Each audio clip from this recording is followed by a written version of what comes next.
What's up? What's up? What's up? This is Karuzu from Karuzu's Gaming and Reactions. And at this very moment, guys, we're about to get into this Star Trek Discovery trailer. I'm not gonna react to the trailer. I got a few stills, a few gifts, if you will, that we're gonna be going through, and I will share with you my thoughts on each of the images that we see. So let's get into it without any further ado. All right. Let me tell you something about this. This is the new Klingon uh, for the uh, for the new Star Trek Discovery TV show. I can tell you, as a fan of Star Trek, that I do not like that. Okay, I don't like that. I don't like in the background. If you notice, even in the background, I'll just move my mouse clicker here over a mouse pointer, and you can see this garb that they're wearing. I don't agree with this. I mean, unless this is some sort of ceremony that he's going through and this is how they dress, I don't like this. As a Klingon is a warrior, a savage warrior race. And they don't walk around in webbed themed garb. This ceremonial look on this guy doesn't look right. It doesn't. It looks awful. I just think that's bad. And then even with the makeup, Klingons are known to have their ridges that they have mean a lot to them as a race and as a particular Klingon. And this just, to me, they could have done a better job. He looks shiny. He shouldn't look shiny. They're warriors, and they're supposed to look like that. So that's just my opinion on the Klingons. I don't know how you guys feel about it, but I do not like that. That to me could have been done a lot better. And just like I say, the garb that they're wearing, that I'm guessing that these guys are at a ceremony, but still, I don't like that. I do not like that. All right, on to the next clip. All right, as you can see here, I like this. I do like the graphics. I will say that I like the graphics. Here's a planet that kind of looks like Saturn, and then you got its moon orbiting around it. Also, and then you got another moon or a planet here. Very, very nice. As you see, our two characters are walking through a desert-like planet. I love this shot. It's a great wallpaper shot as well, without all the CBS stuff. All right, I wanted to point this out. This is the reason why I picked this little clip. Notice the corridor here. They always have corridor shots. If you notice, this is very J.J. Abrams like with the lens flaring. It's a lot of that going on in this trailer. A lot of lens flaring. You can tell it's like J.J. Abrams. They've copied him over with doing this show. But this is ultra modern, and this show is supposed to take. And the only issue I have with it is that this show is supposed to take place 10 years before um, Captain Jean-Luc Picard takes over the Enterprise. It's supposed to take place 10 years before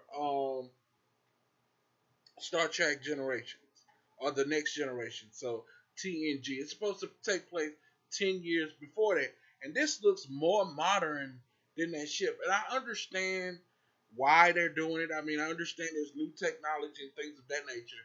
And somebody, I believe, told me that if TNG was made now, it would look more modern than it looked back then. I get that. I get that. But I just wanted to point that out, that that's a danger of this show, that they could wind up making this look too ultra modern, and it won't feel like it's 10 years before Jean-Luc Picard.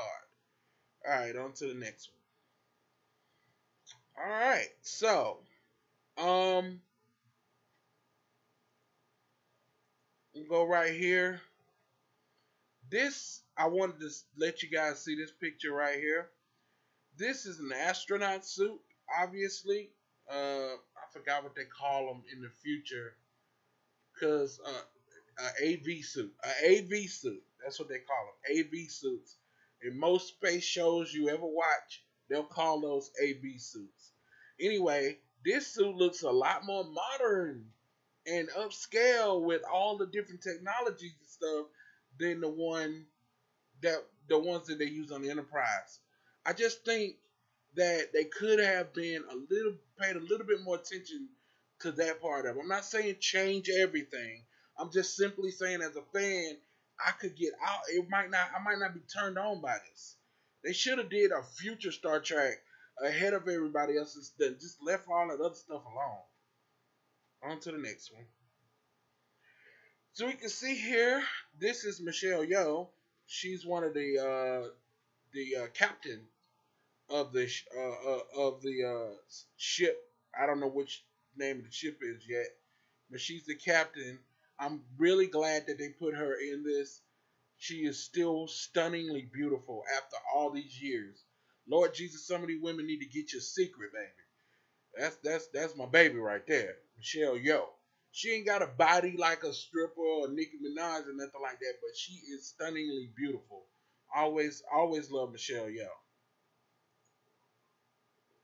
All right. In this picture, this is another thing. This is the viewing screen in the front of the ship, right? If this 10 years before the next generation, which only had like a little small screen in front of them to look at, this big giant 12-foot screen is gonna throw everything off. To me, it won't give it the feel. I hope it takes a life of its own and works well. Like, I'll give you an example of what I mean for feel. The Star Trek Enterprise show took place before the next generation as well. Matter of fact, Star Trek Enterprise took place before everybody. They started out with the Star Trek Enterprise. That was the first missions, but it did not feel like it was past. You know what I mean? It didn't feel like it passed TNG to me. It felt like it was in its own lane, even though it was made afterwards. So that's just me, guys. But I do like this clip. The graphics are incredible. I'm really glad that they're not being cheap with this. And, it's not too overbearingly with the holograms and whatnot, but it's still, it looks great. Let's go to the next clip. All right. Now, this young lady is going to be, she's half Vulcan. She's half Vulcan. And you can tell, I'm really glad that they chose an African American for this part. And it's just really refreshing to see Star Trek. The people who made Star Trek have never. I'm not saying that they're all racist, but she's the lead character in this new show coming out, and they've had African American. They had Avery Brooks. He was I think Deep Space Nine. He was the captain or commodore or whatever the hell. He was the lead character in that show, and he did an awesome job. I love Deep Space Nine just simply because of how he talks and how he carries himself. You can tell he went to theater school by the way he carries himself on the show. Um, I think that she is gonna have some of the same problems that Spock has in the new Star Trek movies that come out. Um, where she's half human and half Vulcan. Because when I saw the trailer and when I heard all the audio and whatnot, you could hear the Vulcan saying that she would never think like a Vulcan. She's too, her human side is too much or whatnot and everything. So I think that she's going to struggle with a lot of the things that Spock struggled with, being half human and, half Vulcan. So I think her name is Sonequa Martin. Sonequa. Sonequa. Sonequa Martin. And she's playing the character Rainsford in this new show. This new Star Trek show. She's playing the character Rainsford. And as you heard Michelle Yeoh use in the front of the trailer, that it was time to get her own ship. So my guess is that she's gonna take over the ship. And Michelle Yeoh's character is named Han Bu, and Hanbo, I guess. And so Maybe there's going to be something that happens where she passes the ship off onto her. Either way, I think it's going to be self discovery more of her being half human and half Vulcan. I'm very interested in this character to see what they're going to do with her and see how they plan to use her in this new series. All right, here's another shot of her on the on the deck on the bridge of the whatever the name of the ship is. I forgot it. They said the name. I don't remember it. Um, um, this, as you can see, that's Michelle Yeoh's character behind her, and I believe that's Doug Jones. Where you got where I have my pointer at. Either that's Doug Jones or Anthony Rand. Now Anthony Rand is playing. That could be Anthony there. He could be playing. I think he's playing Lieutenant Stabens, and Doug Jones is playing Lieutenant Saru. So I think Saru is the character with all the alien guy, I believe. Let's have a look. All right, this is beautiful. Now, if you notice in that last shot, let's do this one more time. Look at that space look. That looks a lot like J.J. Abrams from the second Star Wars when they did Into the Darkness. No, wait, no, I'm sorry. From Star Trek and Beyond. Forgive me, Justin Lin, not J.J. Abrams, Justin Lin. In the new Star Trek and Beyond, when they were warping through space, it looked more like liquid as they were going through, and that's indicative of what's coming new. That's the new thing now. It's not just whipping through space, leaving a trail of ion plasma residue behind. It's saying that space is actually a liquid, and you're literally swimming through it when you're at warp. So I thought that was very unique that they added that touch to it. And this is a good look at the top of the ship going through warp. Let's go to the next one. Here's another look at it going, and you can see the liquid effect as it moves through space. I just think that that's really, really, really cool. Okay, so